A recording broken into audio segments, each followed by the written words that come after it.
Assalamualaikum warahmatullahi wabarakatuh. Perkenalkan, nama saya Agung Prasetyo, NPM 1901011106, mahasiswa Pendidikan Agama Islam kelas G semester 5. Di sini saya akan mempresentasikan jurnal saya yang berjudul Takrid Hadis, Kritik Sanad, Kritik Matan, dan Metode Pemahaman Hadis. Di sini tidak banyak yang akan saya sampaikan, yakni hanya beberapa poin penting dari jurnal saya. Yang pertama yaitu ada Takrid Hadis. Pengertian tahrid hadis. Tahrid adalah deviasi dari sebuah kata kharaja yang mempunyai arti keluar, yaitu kebalikan dari kata dukul yang mempunyai arti masuk. Kata kharaja memiliki sifat intransif atau bersifat lazim. Secara etimologis, kata tahrid memiliki makna mengeluarkan, sedangkan hadis secara terminologi diartikan sebagai salah satu yang didasarkan atau diasosiasikan kepada Rasul. Sebagai salah satu disiplin ilmu, tahrid hadis tumbuh dan berkembang dengan pesat dibanding dengan ilmu hadis lainnya. Misalnya Tarajum al-Ruwat yang mengkaji tentang biografi para perawi dan Naikh wa Manuk. Kemudian perkembangan tahrid hadis. Pada mulanya tahrid hadis hanya digunakan untuk sebatas mengetahui letak dari sebuah hadis dalam sebuah kitab ataupun literasi. Sedangkan kegiatan lainnya berlanjut berupa penelitian kualitas sebuah hadis. Itu pun hanya dilakukan ketika dirasa perlu untuk dilakukan penelitian.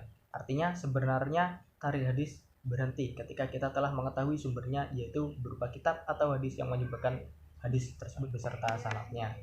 Prinsip dari tahrid hadis yang pertama, tahrid bersifat mandiri atau istiqlal, atau dalam arti kajian dilakukan pada satu sanad riwayatnya dan penilaian diberikan kepada sanad yang diteliti tersebut tanpa harus mengkaji sanad-sanadnya yang lain.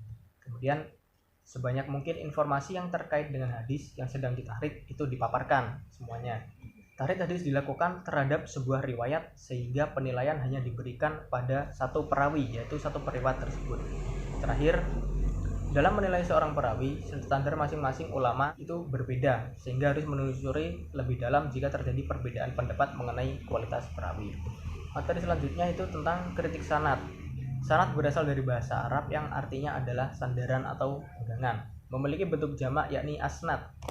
Sanad secara bahasa memiliki arti puncak atau bukit. Dan sanad secara istilah bermakna jalan yang menyampaikan kepada teks hadis. Nah, maksudnya ialah sanad merupakan rangkaian perawi atau periwayat hadis yang menukilkan teks hadis dari asal pertama.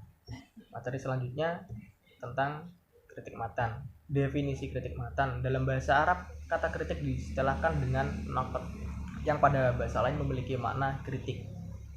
Kata naqd memiliki beberapa arti dalam bahasa Arab populer, di antaranya yaitu penelitian, pengecekan, pembedaan, dan analisis.